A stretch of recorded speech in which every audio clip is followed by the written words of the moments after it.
வீற்றிருக்கும் ஆன்றோர்களே, இனிமை தமிழை கற்று இலக்கியங்கள் பலவும் படைத்து ஈண்டு பல நூல்கள் தந்து உள்ளத்தின் உவகையுடன் ஊர் உலகம் பாராட்டும்படி எளிமையும் சிறந்து அமையும்படி ஏற்றம் பெற இவ்வுலகில் பல நூல்கள் தந்து ஐயன் ஆசி பெற்று ஒளிரும் விளக்கு போல் ஓயாது தமிழ் நூல்கள் பல இயற்றி ஔடதமாய் இல்லை வாசிப்பு அமுதமாய் வாசிப்பு நம் சிந்தனையிலும் எண்ணத்திலும் உண்டு என்று அமர்ந்திருக்கும் ஆன்றோர்கள் அனைவருக்கும் எனது பணிவான வணக்கங்களை தெரிவித்துக் கொள்கிறேன். செல்வி அபர்ணா, தோழர் தங்கராசு அவர்கள் நன்றாக பேசினார்கள். இந்த கதை எதற்காக எழுதப்பட்டது என்றால், சென்ற வருடம் இதே நாளில் வாசிப்பு இயக்கத்தில் ஒரே பள்ளியில் தேர்ந்தெடுக்கப்பட்டதற்காக நானும் எனது மாணவியும் இங்கே பாராட்டுகள் பெற்றோம். தொடர்ந்து அந்த மாணவியை எல்லோரும் பாராட்டும்படியாக எங்கள் ஸ்கூலில் எல்லா நிகழ்வும் அமைஞ்சிருந்துச்சு. எல்லா மாணவர்களும் அதை பார்க்குறாங்க.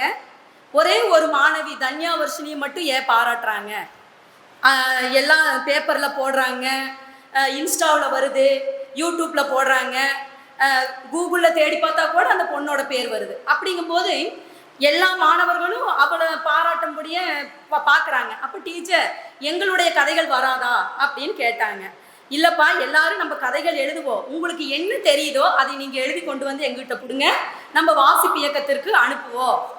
ஒவ்வொரு வருஷமும் வாசிப்பு இயக்கம் மாணவர்களை படைப்பாளர்களாக மாற்றுவதற்காக அவங்ககிட்ட இருந்து கதைகள் கேட்டுட்டு இருந்தாங்க. அப்போ நம்ம பள்ளியில் இருக்கக்கூடிய அத்தனை மாணவர்களும் கதைகளை எழுதி போடலாம் அப்படின்னு. டீச்சர், எல்லாருடைய கதைகளும் வருமா அப்படின்னு கேட்டாங்க. அப்படி வராதுப்பா, ஏதாவது ஒரு சிறந்த ஒரு கதை மட்டும்தான் வரும், மற்ற கதைகள் வராது. அப்படின்னா எங்களை யாரும் கொண்டாட மாட்டாங்களா அப்படிங்கிற ஒரு கேள்வி குழந்தைகள் என்கிட்ட கேட்டாங்க. அந்த கேள்வி என்னை ரொம்பவும் பாதிச்சுது. ஏன்னா ஒரு குழந்தை தன்னுடைய சிந்தனைகளை உலகத்துக்கு எடுத்து சொல்லணும்னு நினைக்குது. ஆனால் அதுக்கான அங்கீகாரம் யார் கொடுப்பாங்கன்னு பார்க்குது. அப்படிங்கும்போது நீங்கள் எல்லாருமே இந்த கதைகள் என்று சொல்வதை விட இவற்றை நிகழ்வுகள் என்று தான் சொல்ல வேண்டும். ஏனென்றால் இதில் பயன்படுத்தப்பட்ட அனைத்து பெயர்களும் எங்கள் பள்ளியில் படித்த மாணவர்களின் பெயர்களே. ஏனென்றால் குழந்தை கதைகள் இருக்கும், நிறைய அந்த மாணவன் கற்பனைகள் கலந்திருக்கும். ஆனால் இவற்றில் துளியும் கற்பனை கலவாமல் அப்படியே உள்ளது உள்ளபடியாக அவர்கள் வீட்டில் நடக்கும் நிகழ்வுகளை ஒரு ஆசிரியராக நான் இருந்து அவற்றை செவிமடுத்து கேட்டிருக்கிறேன்.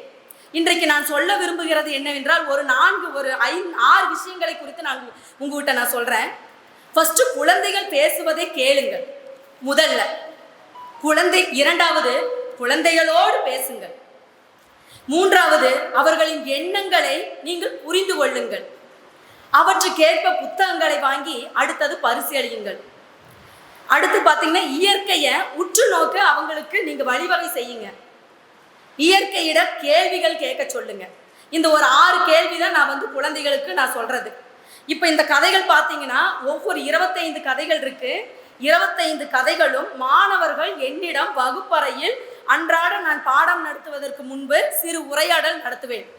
காலையில் வந்தோடனே ஒரு மோட்டிவேஷனாக அவங்களுக்கு நீங்கள் என்ன பண்ணீங்க, ஒவ்வொரு வீட்டில் நீங்கள் என்ன பண்ணீங்க, இல்லை எங்கே போனீங்க, எனத்தை பற்றி இன்றைக்கி எங்கிட்ட சொல்ல போகிறீங்கன்னு கேட்கும்போது அவர்கள் சொன்ன விஷயங்களை அப்படியே அவர்கள் வீட்டு சூழலில் இருந்து நான் எழுதியிருக்கிறேன். இதில் பார்த்தீங்கன்னா, தர்ஷன் அப்படிங்கிற ஒரு பையனுடைய கதை 6 கதைகள் இடம்பெற்று. இந்த பையனுடைய கதைகள் மட்டும் ஏன் 6 வந்திருக்கு அப்படின்னா, அவங்க அம்மா தினமும் எங்கிட்ட அவனை பற்றி பேசுவாங்க. ஒவ்வொரு நாளும் அவன் பண்ணுற சேட்டைகள் என்ன, அதில் என்ன புதுமையாக ஒளிஞ்சிருக்கு, அதில் பெற்றோர் என்ன கற்றுக்கணும், சமுதாயத்தில் என்ன கற்றுக்கணும் அப்படிங்கிற விழுமியங்களை அதில் நான் பார்த்தேன். இந்த ஒவ்வொரு கதைகளும் பார்த்தீங்கன்னா, சார் பாப்பா 2 கதைகள் மட்டும் ஒரு சும்மா மேலோட்டமாக சொன்னாங்க.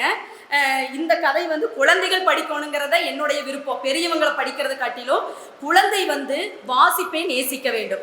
அப்போ வாசிப்பை நேசிக்கிறதுக்கு என்ன செய்யறது? அவனுடைய பெயரையே போடும்போது, அவனுடைய பெயரிலேயே அந்த கதைகள் படிக்கும்போது இன்னும் வாசிப்பின் மீதான தாக்கம், அவனுக்கு ஆர்வம் அதிகமாக வரும். அப்படிங்கிற ஒரே சிந்தனையை மட்டுமே நான் எடுத்துக்கிட்டு அந்த வாசிப்பு இயக்கம் என்னை இவ்வளவு தூரம் வளர்த்துருக்குன்னு நான் வாசிப்பு இயக்கத்திற்கு முதல்ல நன்றிகளை சொல்லிக்கிறேன். ஏன்னா ஒரு விதை போடுறாங்க, எங்கேயாவது ஒரு விதை நம்மளுக்கு ஏதாவது ஒரு இடத்திலிருந்து கிடைக்கும். அப்பொழுதுதான் நம்மளுக்கு நம்மளுக்கு என்ன திறமை இருக்கு அப்படிங்கிறதை நம்ம தெரிஞ்சுக்குவோம். அன்னைக்கு வாசிப்பு இயக்க போட்ட விதை இன்று மாணவர்கள் பலர்களை நான் கதை சொல்லிகளாக மாற்றி இருக்கிறேன். அவர்கள் இப்போ பார்த்தீங்கன்னா ஒவ்வொரு விஷயமும் ஒரு பாடம் நடத்தும் போது அந்த பாடத்தோட தொடர்பு படுத்தி அவங்க வீட்டில் நடந்திருக்கு. அப்போ கல்விங்கிறது வேற இல்லை, படிப்புங்கிறது வேற இல்லை, இரண்டுமே ஒன்றோடு ஒன்று இருக்கிறது அப்படிங்கிறது அவங்களுக்கு புரியுது. இந்த புத்தகம் ஒவ்வொரு பள்ளியிலையும் இருக்கும் பொழுது மாணவர்கள் இதை குறித்து கேள்விகளை ஆசிரியர்களிடம் கேட்பாங்க, ஆசிரியர்கள் மாணவர்களிடம் கேட்பாங்க. அப்படிங்கும் பொழுது கண்டிப்பா ஒரு நல்ல விழுமியங்களையும் நல்ல சிந்தனைகளையும் இந்த உலகுக்கு அவங்க கண்டிப்பா எடுத்துட்டு போவாங்க அப்படிங்கிறத இதனுடைய மைய கருத்துங்க. என்ன அப்படின்னா, குழந்தைகள் வாசிக்கணும், வாசிப்பின் மீதான ஆர்வம் ஏற்படணும். அவங்களுடைய பெயர்களையே போட்டு அவங்களே இந்த கதைகளை அவங்களுடைய நிகழ்வுகளையே நான் எழுதியிருக்கேன்.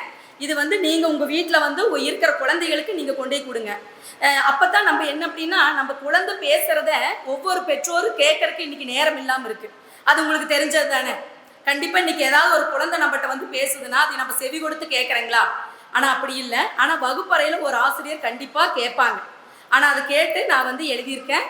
தொடர்ந்து உங்களுடைய ஒத்துழைப்பு ஆதரவு எனக்கு இருக்கணும்னு நான் கேட்டுக்கிறேன்.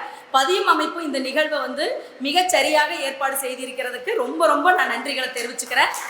இவ்வளவு நேரம் என்னுடைய உரைகளை கேட்டதற்கு மிக்க நன்றி. இந்த புத்தகம் தொடர்ந்து எல்லாரும் வாசிக்கணும், முக்கியமாக குழந்தைகள் வாசிக்கணும். அதை தாண்டி பெரியவர்களும் கற்றுக்கொள்ளும்படியாக விஷயங்கள் இதில் நிறையா இருக்குது அப்படின்னு நான் சொல்லிட்டு விடைபெறுகிறேன். நன்றி, வணக்கம்.